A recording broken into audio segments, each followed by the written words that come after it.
Halo Infomedias, kembali lagi di acara e-Talks, Infomedia Talk Show yang pastinya penuh inspirasi dan tips-tips menarik yang masih akan kita bahas.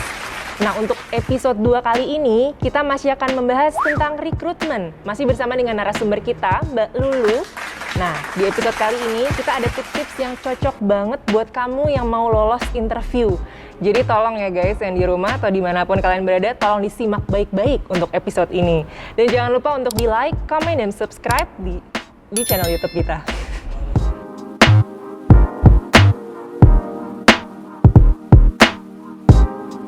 Nah, langsung aja nih kita bakal bahas tipsnya. Mbak Lulu, untuk tips yang pertama mau kita ketahui itu, gimana cara melamar pekerjaan dengan tepat dan sesuai, Mbak?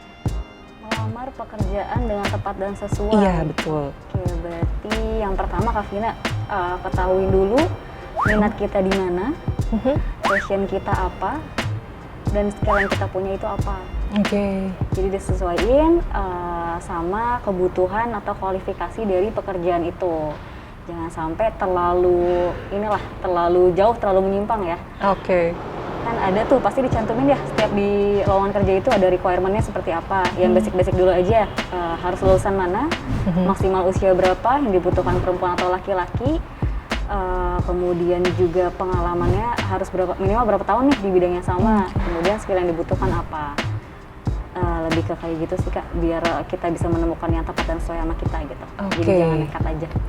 Jadi intinya jangan keluar dari jalur guys, ikuti aja requirement-nya apa, kita apply-nya apa, itu harus sesuai. Itu untuk memudahkan recruiter juga ya Mbak ya? Betul.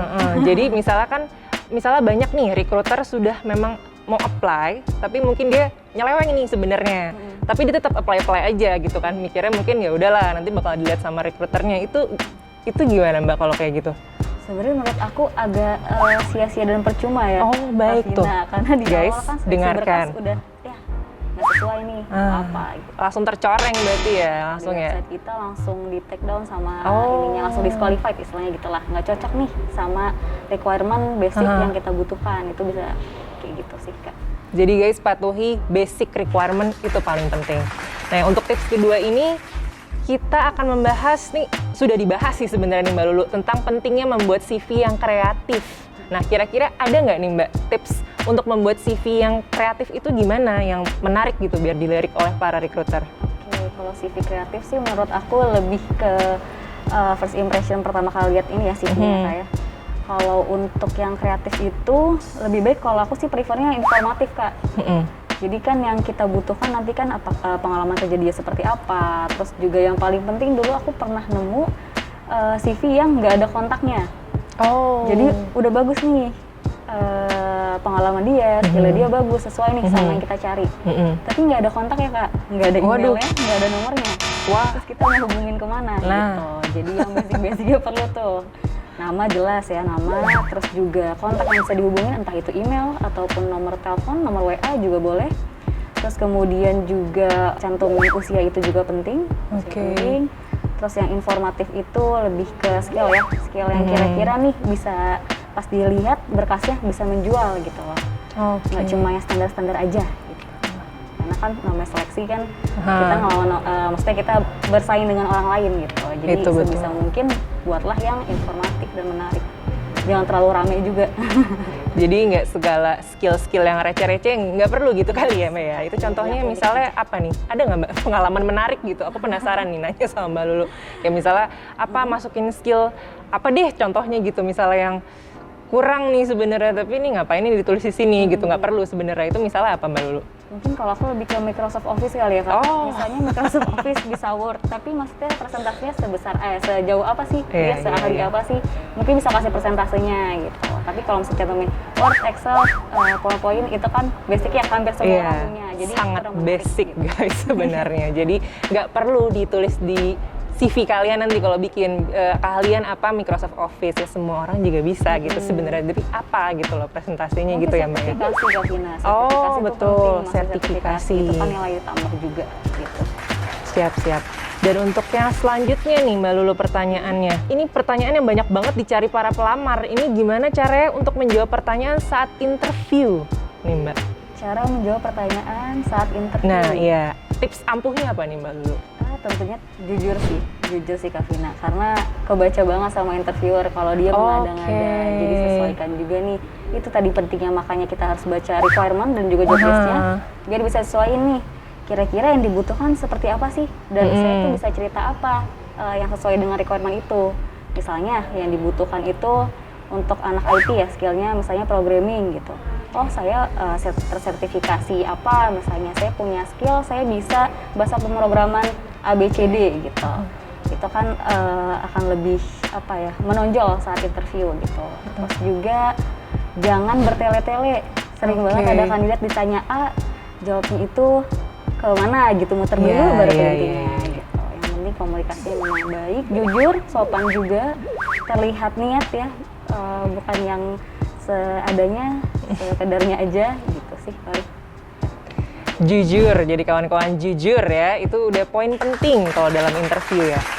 Oke, untuk yang pertanyaan berikutnya ini, itu seperti yang tadi sudah dikemukakan oleh Mbak Lulu ya. Ini pas saat interview itu, ada nggak yang malah curhat atau malah lainnya? Seperti yang tadi Mbak Lulu bilang itu nyeleweng, itu maksudnya seperti itu bukan? Lucu-lucu sih Kak sebenarnya. Oke. Kalau ditanya apa kerjanya saat ini apa, misalnya dia all shop, punya all shop. Ada juga yang malah promosi all shopnya. Oke. Cantumin di room chat Zoom itu all shopnya dia apa. Terus pernah ada yang jual ikan cupang, terus ngobrol sama istrinya nih karena hobinya sama, minatnya sama gitu. Yang lucu lagi itu ada mungkin dia kurang prepare kali ya Kak ya. Jadi ditanya ngelamar posisi apa, terus juga di divisi apa, terus kira-kira gambaran pekerjaannya seperti apa. Dia jawabnya nggak tahu Pak, saya kurang tahu gitu. Atau kata interviewer HR-nya disuruh nanya gitu. Itu sih yang lucu-lucu kayak gitu sih paling nggak, tapi nggak ada yang parah-parah banget. Tapi kalau masalah curhat seperti itu sebenarnya itu poinnya nggak minus banget ya untuk di mata recruiter itu sendiri. Misalnya curhat ya nggak apa-apa lah kali ya Mbak ya, ada dikit-dikit gitu. Asal nggak hiburan nggak Vina? Oh ya, hiburan ya betul. Recruiter butuh hiburan juga ya ternyata dari para pelamar kerja ini. Nah oke, yang selanjutnya itu untuk cara bicara di saat interview itu ada tips-tipsnya nggak Mbak? Itu harus seperti apa? Apakah body language atau gimana dia penyampaiannya kepada si recruiter ini, gimana Mbak? Ada tips-tipsnya kah? Tadi udah dibahas dikit ya Kak Vina sebenarnya, lebih ke cara bicara itu yang sopan, terus juga lugas, tegas, percaya diri sih. Karena percaya diri orang kan saat interview kelihatan ya, dia ragu-ragu itu kurang baik sebenarnya. Ragu, terus juga kemana-mana pembahasannya, jangan seperti itu. Usahakan juga tidak menggunakan logat ya, karena kan ada beberapa posisi yang kita butuh jangan sampai keluar nih logatnya gitu, atau cadelnya diminimalisir gitu sih. Untuk call center ya, biasanya untuk posisi call center.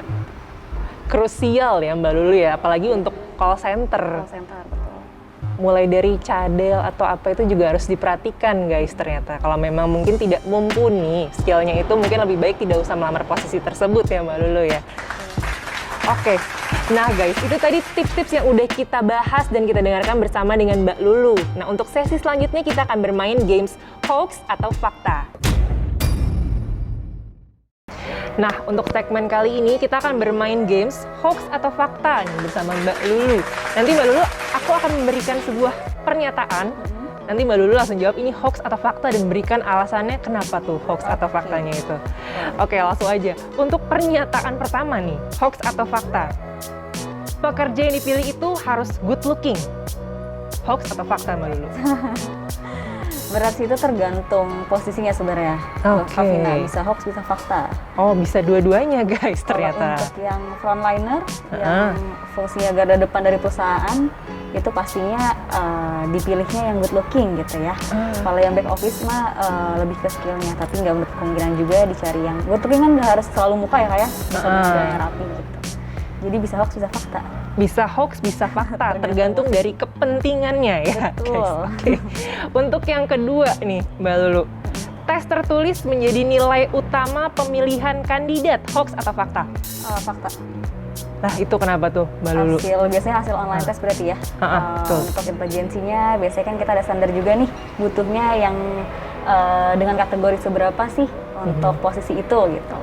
Karena kan mungkin ada posisi-posisi yang membutuhkan analytical thinking yang baik gitu dan lain-lain sih. Jadi fakta. fakta ya guys. Nah untuk yang ketiga, pernyataan ketiga adalah bahasa tubuh itu tidak penting saat interview, hoax atau fakta? Nggak penting, itu hoax. Hoax, kenapa Karena tuh? bahasa tubuh itu dinilai juga, gestur saat interview itu dinilai juga. Jangan sampai terlihat yang terlalu santai atau gimana, jadi sesuaikan sama kondisi saat interview gitu. Oke, untuk selanjutnya adalah keterlambatan kandidat saat interview itu menjadi nilai minus, hoax atau fakta?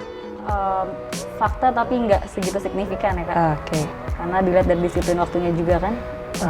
Itu bisa menggambarkan niat dia juga, jadi merepresentasikan niatnya dia, juga manajemen waktunya dia sih sama kedisiplinan gitu.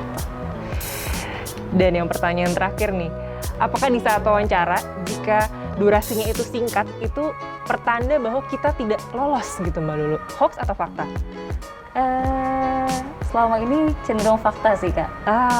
Cenderung fakta, kayak jadi dari user sendiri nggak ada ketertarikan nih untuk ngobrol lebih lanjut, menggali lebih lanjut. Jadi dicukupkan durasinya pendek sih. Oke, dan untuk sebenarnya ini untuk bukan pertanyaan hoax atau fakta, aku hanya ingin menyambung dari pernyataan tadi yang terakhir di masalah wawancara singkat. Nah, itu menjadi nilai minus ya, kalau misalnya orang yang diwawancara itu tidak menanyakan lebih lanjut. Maksudnya misalkan recruiter itu bertanya, apakah ada pertanyaan lain? Itu sering kan terjadi kalau lagi interview gitu. Nah, kalau dia tidak menjawab itu loh, misalnya nggak ada lagi gitu pertanyaannya. Itu gimana Mbak? Dari recruiter apa dari pelamar nih? Dari recruiter bertanya, apakah ada pertanyaan lain?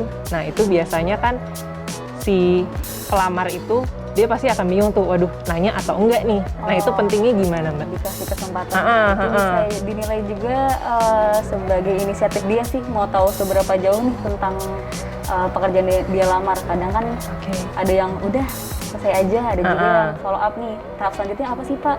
Kemudian juga boleh digambarkan lebih lanjut nggak ya Pak, job desk seperti apa, soalnya saya baca cuma seperti ini gitu. Itu lebih dinilai plusnya dari inisiatifnya dia sih. Jadi itu lebih nilai plus sebagai inisiatifnya dia sendiri sebagai pelamar ya. Baik, terima kasih banget buat Mbak Lulu untuk pembahasannya hari ini. Yang tadi terakhir kita sudah main games hoax atau fakta ya Mbak ya. Anjir, jadi kayak apa nih bahasa-bahasa nggak jelas. Nah, selesai sudah pembahasan kita pada hari ini, dan makasih banget buat Mbak Lulu yang sudah berkesempatan hadir di acara e-Talks Infomedia Talk Show hari ini. Bermanfaat banget Mbak Lulu pastinya ya untuk informasi yang tadi sudah disampaikan ke teman-teman, ada tipsnya, terus tadi ada games hoax atau faktanya, itu pasti bakal nambah insight buat para pelamar-pelamar kerja yang pastinya nonton acara e-Talks hari ini. Oke, buat Infomedia sekalian, saksikan terus e-Talks melalui kanal YouTube Infomedia dan jangan lupa untuk like, comment, dan subscribe. Sampai ketemu lagi di e-Talks untuk membahas hal-hal seru lainnya. Bye-bye! Cut! Aneh nggak?